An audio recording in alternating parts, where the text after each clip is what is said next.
Father Virgil Antes sits silent in the confessional, his face half hidden in the shadows, listening patiently. Father Antes believed in redemption, for some. He was a conduit, a vessel for their guilt and shame.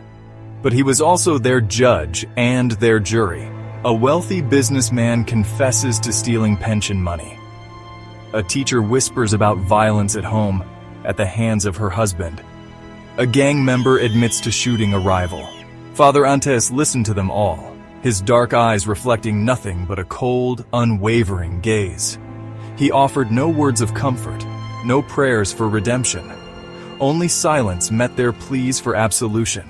For Father Antes knew that true justice, true atonement, lay not in words but in deeds. His hands, calloused and strong, gripped the edge of the confessional booth. The weight of their sins, their transgressions, settled upon him. He would carry their burden, but not in the way they sought. He would be their shepherd, guiding them not towards the light of forgiveness, but into the darkness of their own reckoning. At night, Father Antes walks the streets of the city in plain clothes. He stalks his penitent sinners. He poisons the businessman's wine at a charity gala.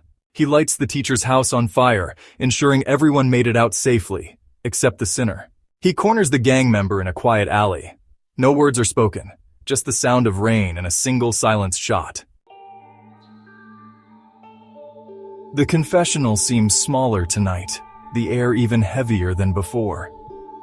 Father Antes listens as a new voice filled the darkness, soft and hesitant, tinged with a fear that was different from the others. It was a young woman, her words tumbling over each other in a torrent of guilt and shame.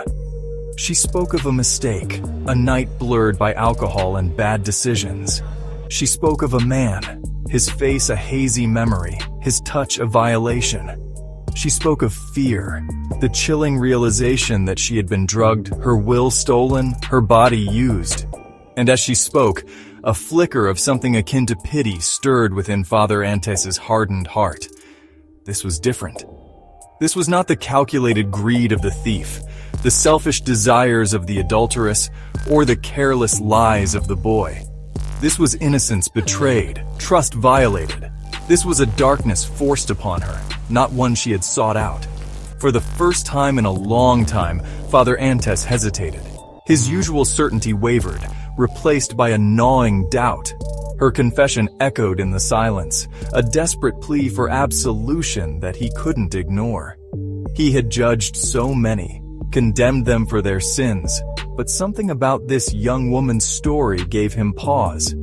Could he condemn her for a sin she didn't commit? Virgil exhales deeply. He grips the wood, tense, but then loosens. 10 Hail Marys and forgive yourself. He lets her go.